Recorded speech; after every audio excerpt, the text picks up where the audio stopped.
రాబోయే 2047కి 1 ట్రిలియన్, ఈ రోజు 2034కి $1 ట్రిలియన్ ఎకానమీగా, 2047కి $3 ట్రిలియన్ ఎకానమీగా తెలంగాణ ఆర్థిక పరిస్థితులను అభివృద్ధి చేయాలనుకుంటున్నాం.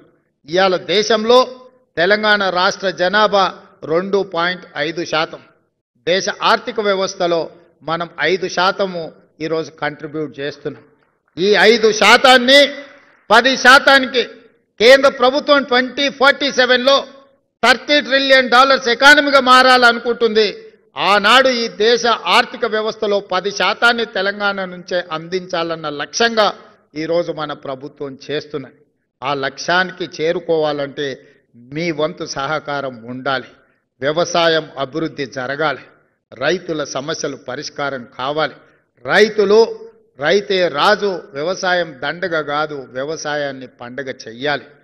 రైతు రాజు కావాలి అనంటే మీరందరూ కష్టపడి పని చెయ్యాలి.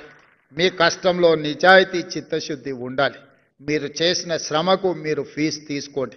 తప్పులు చేయడం ద్వారా ఒక రైతుకు అన్యాయం చేస్తే అది మన కుటుంబ సభ్యులకే మనం అన్యాయం చేసుకున్న వాళ్ళం అవుతాం.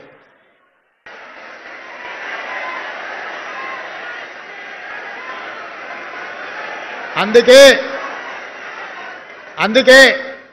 మీరందరూ కష్టపడితే ఈ తెలంగాణ రాష్ట్రానికి, ఈ ప్రభుత్వానికి మంచి పేరు వస్తుంది. రేపటి నుంచి మీరు లక్షలాది మంది రైతులను పరిష్కరించడానికి మీరందరూ ఇక్కడి నుంచే బాధ్యత తీసుకొని బయలుదేరబోతున్నారు. ఇంతకు ముందే పొంగులేటి శ్రీనివాసరెడ్డి గారు మీతోని ప్రతిజ్ఞ చేయించిండు, మీరు చెయ్యాలి మంచి పనులు అని. అందుకే ఈనాడు ఈ ప్రభుత్వం యొక్క ఆలోచనను, గురుతరమైన బాధ్యతను మీ భుజ స్కంధాల మీద పెట్టి గ్రామీణ ప్రాంతాలకు, తండాలకు, గూడాలకు పంపిస్తున్నాం. మాకెవరు ప్రతినిధులు లేరు, మాకెవరికి ప్రత్యేక సైన్యం లేదు. మా ప్రతినిధులు మీరే, మా సైన్యం మీరే. రేపు తెలంగాణ పునర్నిర్మాణం చేసేది మీరే. తెలంగాణ పునర్నిర్మాణంలో మీరు భాగస్వాములు కావాలి. మీరు ఈ తెలంగాణ రాష్ట్రాన్ని అభివృద్ధి చెయ్యాలి. మీరందరూ అందుకు సిద్ధమేనా? మీరు తెలంగాణ అభివృద్ధిలో భాగస్వాములు కావడానికి సిద్ధమేనా?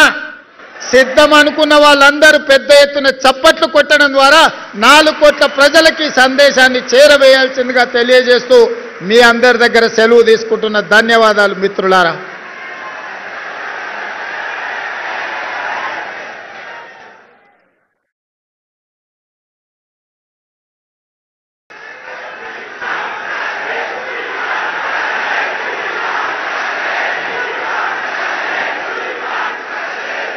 గౌరవనీయులైన